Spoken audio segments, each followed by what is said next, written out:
Hello बच्चों, कैसे हैं आप सब। मैं आशा करती हूँ आप सब अच्छे होंगे। मैं भावना, आपकी हिंदी टीचर। तो आज हम लोग पढ़ेंगे कक्षा 6 का लेक्चर नंबर 1 और अध्याय 10वां जल संरक्षण। तो बच्चों, जल संरक्षण क्या होता है? जल होता है और संरक्षण मतलब उसकी देखरेख करना या किसी तरीके का देखभाली करना। तो जल मतलब आप सबको पता है। तो आप सब लोग अपने अपने अध्याय पर आ जाइए, पेज नंबर 40 और 1 पर। तो मैं शुरुआत करती हूँ। जल पर पृथ्वी है क्योंकि यहाँ जल है। जल पर पृथ्वी क्यों है? क्योंकि यहाँ पर जल है। जल हमारा जीवन है, आप सभी लोग जानते हैं। इसी प्रकार से परंतु कितनी, तो बच्चों जल में ही क्या लिखा? पृथ्वी पर ही जीवन है क्योंकि यहाँ जल है। परंतु कितनी विचित्र सी बात है कि जल संरक्षण, जल साधनों की अनोखी अनदेखी करने से आज हमारे सामने पानी का संकट गहरा आन पड़ा है। बच्चों, जल हमारे लिए कितना महत्वपूर्ण है आप सभी लोग जान सकते हैं। खाना खाने के बाद आपको जल चाहिए, हाथ धोने के लिए, हर प्रत्येक काम के लिए आपको जल चाहिए। तो उन्होंने यही बात कही। अगर जल हमारे लिए कितना महत्वपूर्ण है ये आप सभी लोग जान सकते हैं कि किस प्रकार से, लेकिन फिर भी हम लोगों ने इसकी साधना या आप कहिए इसको बनाने के जो बचाने के जो तरीके हैं वह समर्थक नहीं रखे हैं, जिसके कारण आज हमें क्या है, जल की भारी समस्या है। देश में अनेक ऐसे क्षेत्र हैं जहां पानी के प्रकृति स्रोत सूखते जा रहे हैं। यानी अगर हम लोग देश में ऐसे बहुत सारे क्षेत्र भी देखने को मिल जाएंगे जहां पे प्रकृति की वजह से क्या हो रहा है, पानी सूख गया है। जैसे राजस्थान, वहां पे कुएं खुदे हुए हैं लेकिन सूखा पड़े हुए हैं। तो इसी तरीके से यदि हम पानी को आश्रय भंडार न माने और उसका संरक्षण और सदुपयोग करना सीख जाएं तो इस संकट से निपटा जा सकता है। यानी हम लोग अगर जान सकें कि किस तरीके से हम इसका सदुपयोग कर सकते हैं तो इस संकट से हमें बचना संभव है, अन्यथा नहीं है। यानी हमें बचने के लिए क्या करना पड़ेगा, इसके तरीके हैं वो हमें अपनाने चाहिए। जैसे घर में आप करते होंगे, पानी खुला छोड़ देते होंगे, नहीं छोड़ना चाहिए बच्चों, क्योंकि बहुत ज्यादा महत्वपूर्ण होता है। जल को जीवन कहा गया है, कहा ही गया है, जल को जीवन कहा गया है। हम भोजन के बिना कुछ दिन जीवित रह सकते हैं, ये बात बिल्कुल सत्य है। भोजन के बिना हम कुछ दिन जीवित रह सकते हैं, लेकिन पानी के बिना नहीं। ज्ञान के सबसे पुराने अभिलेख वेद हो या आधुनिक विज्ञान, अगर हम लोग ज्ञान की बात करें, वेदों की बात हो या फिर विज्ञान की बात हो, तो क्या है, एक बात पर दोनों सहमत हैं कि इस पृथ्वी पर जीवन का प्रारंभ जल से ही हुआ था। यानी अगर हम लोग बात करें ज्ञान की या किसी भी चीज की, ज्ञान और वेद दोनों अलग अलग हैं। ज्ञान बताता है, विज्ञान बताता है कि किस प्रकार से किस किस चीजों में वो कर सकते हैं, और वेद बताता है कि कैसे कैसे हो। यानी लेकिन दोनों पुराणों की बात करते हैं, लेकिन दोनों के पुराणों में यह बात सार्थक है कि जल से ही हमारा जीवन शुरू हुआ था। जल से ही शुरू हुआ था। इसका सीधा अर्थ हुआ कि यदि जल ना हो तो ना जीवधारी होते, ना वनस्पतियां। यानी इसका सीधा अर्थ यही है कि जीवधारी जो जीवन है, जिनके जो जीव हैं, जो जी रहे हैं, वो जीवधारी हैं। और वनस्पतियां यानी जो हमारी पत्तियां हो गई, फूल हो गई, ये जितनी प्रकार की वनस्पतियां हैं, तो ये दोनों ही नहीं होती। घोर विडंबना है कि यह जानते हुए भी कि जल के बिना जीवन संभव नहीं है, मनुष्य ने जल को बचाने के बारे में सोचा ही नहीं। विडंबना मतलब आप ये कहिए कि ये एक तरीके की ऐसी अवस्था है कि जिसे हम अच्छा नहीं कह सकते, कि जल हमारे लिए इतना महत्वपूर्ण था कि हम जल के बिना जी नहीं सकते और हमने जल को बचाने के बारे में नहीं सोचा। तो ये कितनी विडंबना है बच्चों, बहुत विडंबना है। मनुष्य ने जल को बचाने के बारे में नहीं सोचा। यही मानता रहा कि प्रकृति में जल का भंडार कभी समाप्त नहीं होगा, कि अगर वो तो यही मानते रहे कि प्रकृति में कभी जल का भंडार समाप्त नहीं होगा।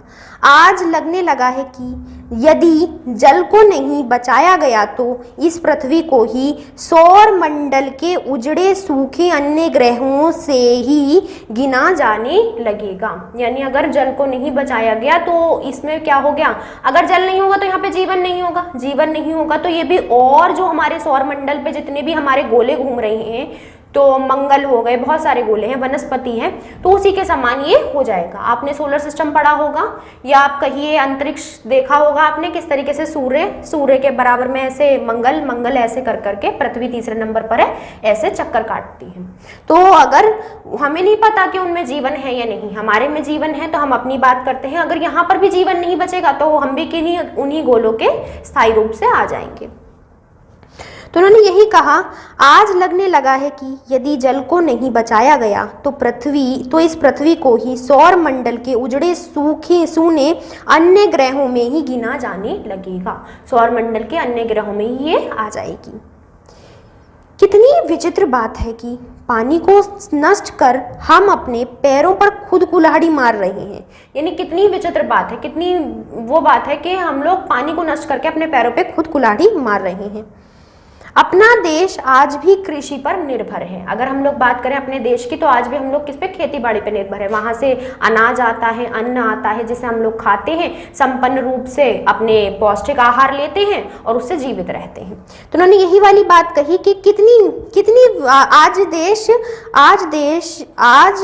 अपना देश आज भी कृषि पर निर्भर है, जिसका अर्थ हुआ कि हमें खेतों की सिंचाई के लिए भी पानी चाहिए, आवश्यक है, हमें पानी चाहिए ही, खेतों की सिंचाई के लिए पानी चाहिए। धरती के नीचे का जल स्तर कम होता जा रहा है, तालाब सूख गए हैं, कुओं में पानी नहीं है, नदियों में भी पानी घटता जा रहा है। अगर हम लोग बात करें तो नदियों में भी हमने क्या अवस्था कर दी बच्चों, पहले तो जब हमें मिला था तो जल ही जल था, हर जगह झरने थे, हर जगह सब कुछ था, लेकिन हमने क्या व्यवस्था कर दी, किस तरीके से हमने संचार किया, किस तरीके से हमने अपनी पानी पूर्ति करी कि आज हम लोग इस दोराहों पर आके खड़े हो गए कि आज जल की हर जगह क्या है, किल्लत है, कमी है।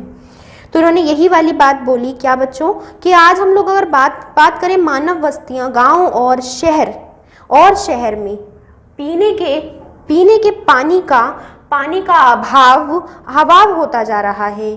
थोड़े से पानी के लिए सिर फुटबॉल हो जाता है, यानी कि सिर घूम जाता है पूरा का पूरा थोड़े से पानी के लिए, कि इधर दिख जाए तो फुटबॉल हो जाता है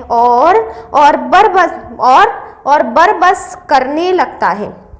कोई उम्मीद बर नहीं आती, कोई सूरत नजर नहीं आती।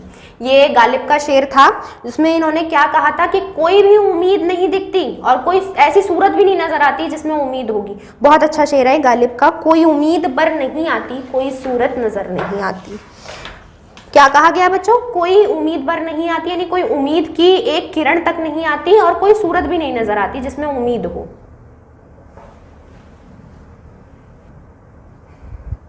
लेकिन धुन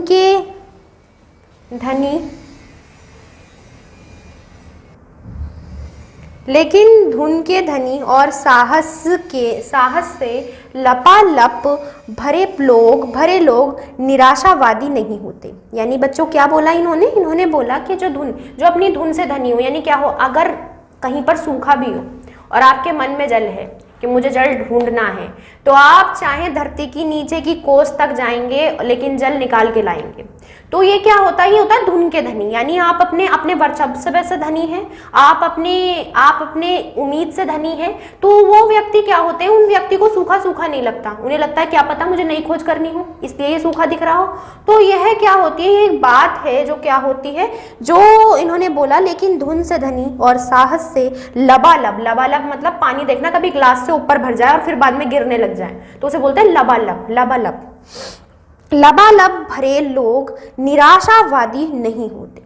ये समस्याओं से डरते नहीं, उनके समाधान खोजते हैं। जैसे मैंने कहा कि उन्हें लगता है क्या कि पानी हमें इसलिए नहीं मिल रहा क्योंकि मुझे धरती के क्या जाना है, नीचे की कोष तक जाना है, मुझे देखना है वहां पे आयरन है, मैग्नीशियम है, क्या क्या चीजें हैं। तो ये चीजें वो सोचते हैं और वो ढूंढ भी निकालते हैं। उपदेश नहीं देते, और वो केवल उपदेश नहीं देते, वे काम भी करते हैं।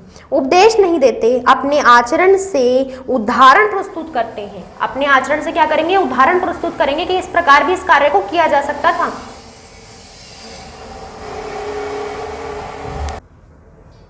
जो किससे भरे होते हैं कि साहस से लपालप भरे होते हैं, यानी उन्हें ये चीजें छोटी नहीं लगती, उन्हें ये लगता है कि जो कठिनाई बनी है ये हमारे लिए इसलिए बनी है क्योंकि हमें एक नई चीज खोजनी है, तो वो खोजने में जुट जाते हैं। तो बच्चों ऐसे व्यक्ति आपको बनना है। क्यों बनना है?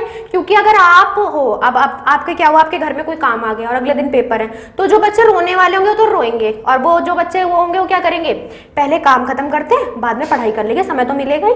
लेकिन अगर रोने में ही पूरा समय बिता देंगे तो रोते रोते जो पढ़ाई का समय था तो रोने में चला गया। उसके बाद क्या करना है, अब घर का काम करना है। बताओ अब क्या करना है? अब तो सिर्फ सुबह जाके पेपर की शक्ल देखनी है और कुछ नहीं लिखना है। तो यह क्या है, ये गलत है। हमें क्या करना चाहिए, हमें अपने आप में साहस भरना चाहिए कि नहीं, सब कुछ हो सकता है। कठिनाई कभी भी इतनी बड़ी नहीं होती कि आपको पूरा ढक के चली जाए। आप हमेशा इतने खुले रहते हैं कि आप दिमाग से भी सोच सके और हाथ पैर चला के अपने पूरे हाथ परोबल से उस कठिनाई को गिरा सके। तो इसी प्रकार से कहा गया क्या कि जो व्यक्ति क्या होते हैं, लेकिन धुन से धनी और साहसी से लपालप भरे लोग निराशावादी नहीं होते। वे कभी निराशावादी नहीं होते। वे समस्याओं से डरते नहीं, उनके समाधान खोजते हैं। उपदेश नहीं देते, उपदेश कीमती नहीं देंगे, वो उसके समाधान ढूंढेंगे। अपने उच्चारण से उदाहरण प्रस्तुत करते हैं। देखो करा ना कि रात को काम भी करा और आज फर्स्ट भी आ गई। जिस टाइम इसका पेपर हो रहा था उस टाइम पे पता है कितने सारे काम पड़े हुए थे, शादी होती है, ये सब कुछ हो रहा था, लेकिन क्या हुआ, फर्स्ट आई। तो क्या उन्होंने एक उदाहरण तो प्रस्तुत किया कि काम कितने भी आए लेकिन हमें अपने काम पे सटीक रहना है। उदाहरण प्रस्तुत करते हैं। वे केवल स्वप्न दृष्टि मतलब सपने देखने की दृष्टि नहीं होते, स्वप्न को सत्य में बदल कर दिखा देते हैं कि किस प्रकार से स्वप्न सत्य में बदल सकते हैं, वह ये भी दिखा देते हैं। राजेश सिंह नाम का एक 25 वर्षीय नौजवान सन 1984 जब सरकारी नौकरी छोड़कर राजस्थान में अलवर जिले के साधारण से गांव गोपालपुर पहुंचा। बच्चों हम लोग क्या देख रहे हैं, अब हम लोग एक उदाहरण देख रहे हैं। मैंने तो आपको बता दिया आपकी निजी जिंदगी से, ये बताएंगे सत्य जिंदगी से जो हुआ होगा। तो इन्होंने यही बोला, क्या नाम है बच्चों, राजेंद्र सिंह। तो राजेंद्र सिंह क्या है, 25 वर्षीय हैं। 1984 की बात है बच्चों सन, और इनमें एक जिला कौन सा, गांव कौन सा है, गोपालपुरा पहुंचे।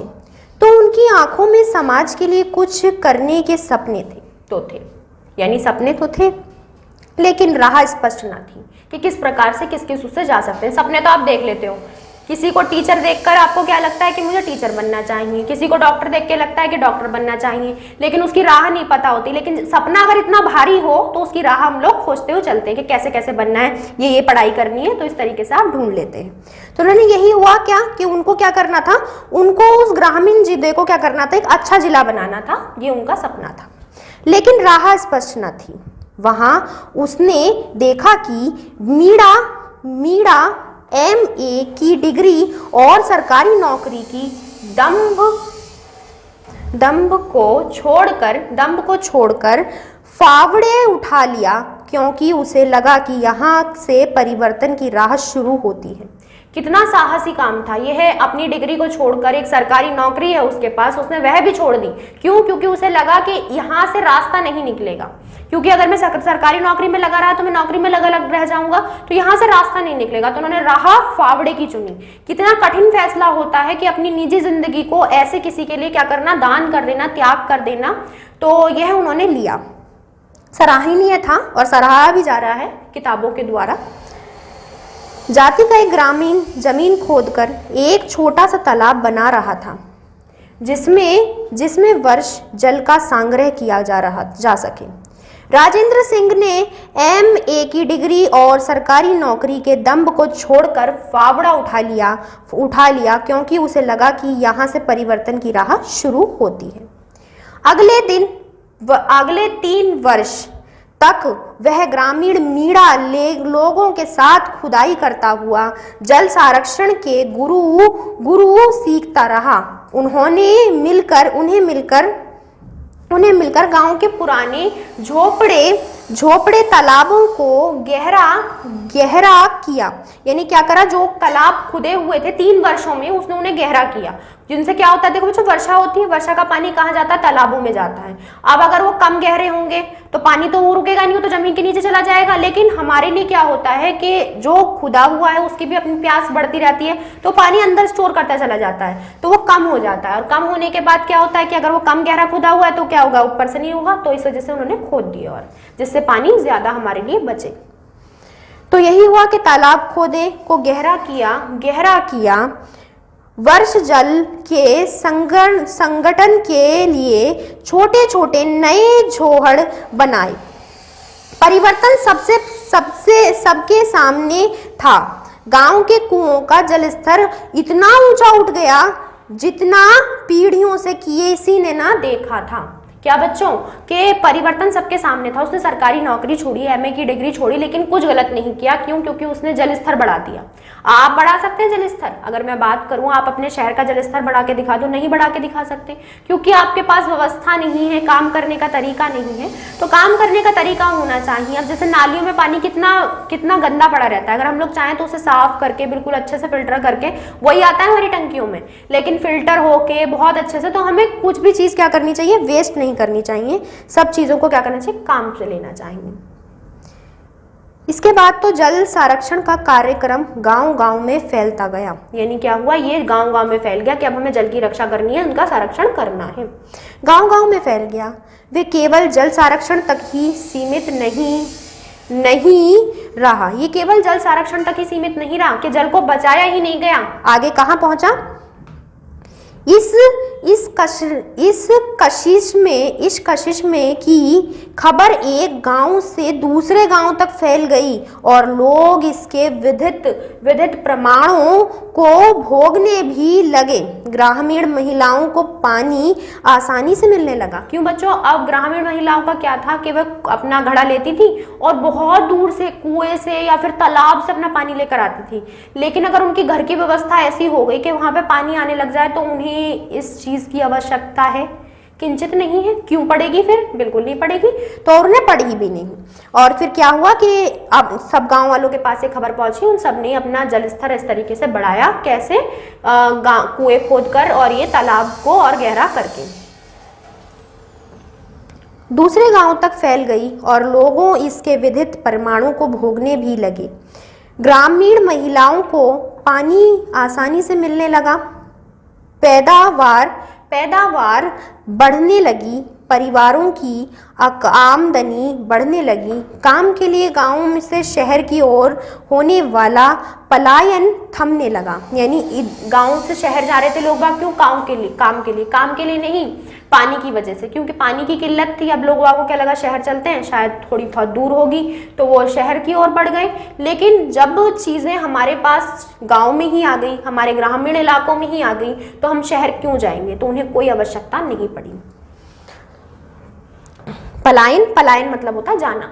जैसे कहते हैं ना, आप यहाँ से पलायन करो, यानी यहाँ से चले जाओ। या मम्मी कहती है बस अब तुम्हारा बहुत हो गया, अब यहाँ से पलायन करो और मुझे पानी ला के दे दो, यानी यहाँ से जाओ और मेरे लिए पानी ले आओ।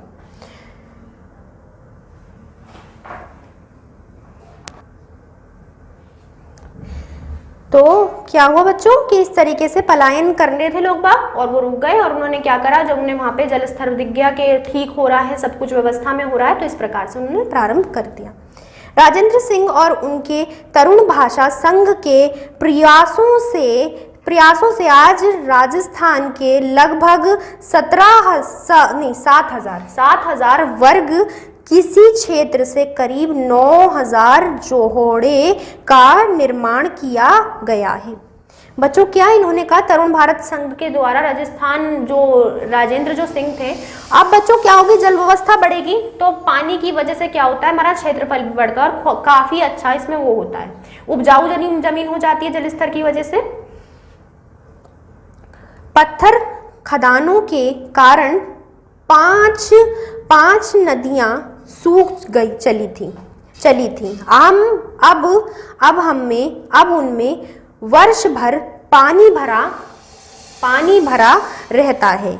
इनमें से एक अरवरी नदी की तो कहानी बड़ी ही रोचक है। एक और कहानी मिलेगी हमें पढ़ने को, रोचक है। उस सूखी नदी के पूर्ण जीवित हो जाने से उसमें जल जीवन की लौट आया और व्यवसाय लोभी कुछ लोग इसमें मछली पकड़ने का ठेका पाने के लिए राजस्थान सरकार पर दबाव बनाने लगे। क्या हुआ बच्चों? एक नदी थी जिसका नाम क्या था बच्चों? अरवरी नदी में क्या हुआ? ऐसा जल स्तंभ आया कि वहां पे मछली पकड़ने के लिए लोग बाग कॉन्ट्रैक्ट लेते थे कि हम पकड़ देंगे। तो ये होने लगा, ठेका लेने लगे, ठेका पाने लगे। करने के लिए तीन महिलाएं 3 महीने तक सत्याग्रह किया गया और नदी के निकटवर्ती 70 गांव है बच्चों। यह चीजें आपको क्या करनी है? मार्क करके रखनी है, चिन्ह बना के रखनी है, जिससे जब मैं प्रश्न उत्तर में पूछूं तो आपको पता होनी चाहिए। 70 गांवों की एक अरवरी संसदन बनाई गई, जिससे सरकार अपना कदम पीछे हटाने को विवश हो गई। यानी क्या हुआ? उसने अपना कदम क्या हुआ? पीछे उठा लिया सरकार ने। क्यों? क्योंकि क्या हुआ? क्योंकि कितने गांव थे? निकटतम 70 गांव की एक अरवरी संसद बनाई गई, जिससे सरकार अपना कदम पीछे लेने उनको विवश मतलब क्या होता है कि मजबूर, विवश हो गई।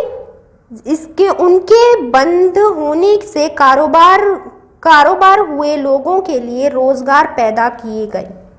अब बच्चों किसी नदी के अंदर 70 गांव आ गए। अब 70 गांव को एक सरकार संभालेगी, उन पे खर्चा करेगी, बहुत कुछ करेगी, तो बहुत सारी चीजें क्या होगी? उनके लिए वो हो जाएंगी। तो सरकार ही पीछे हट गई कि हम नहीं करेंगे इस काम को। तो लोग बागों के लिए रोजगार खुल गए। जब सरकार नहीं करेगी तो कोई ना कोई तो करेगा, साफ सफाई है उसकी, इतनी सारी चीजें हैं, तो वो लोग बाग करने लगे।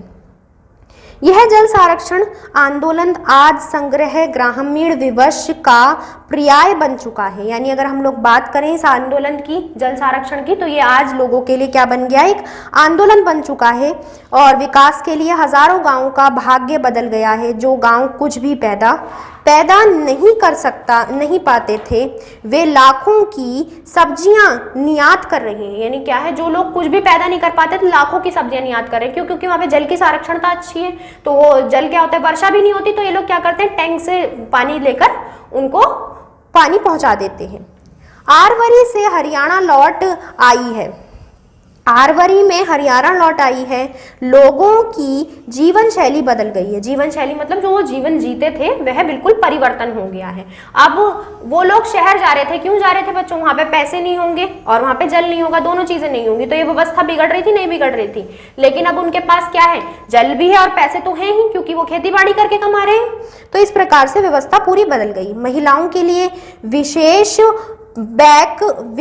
बैंक खुल गए हैं। उनमें आत्मविश्वास लौट आया है। वे अपने पतियों की नशाखोरी की आदत को छुड़ाने में सफल हुई हैं। 100 से अधिक वन संरक्षण समितियां गठित की गई हैं। ग्राम वनों से वन्य जीव जंतु पलने बढ़ने लगे हैं। गांव के लोगों के लिए, वन्य जीवों के लिए भोरोदेव लोक अभयारण्य को स्थापना की है। यानी क्या हुई? ये एक स्थापना हो गई, एक अच्छी सी, जिसमें क्या है? आपका पूरा जीवन बदल गया है। तो बच्चों आपका एक पैराग्राफ बचा है, वो हम लोग नेक्स्ट लेक्चर में देख लेंगे। तो आप क्या करेंगे? गृह कार्य से शब्दार्थ देख कर आएंगे और अभ्यास कार्य थोड़ा सा आप देख कर आएंगे। तब तक के लिए बाय बाय, टेक केयर।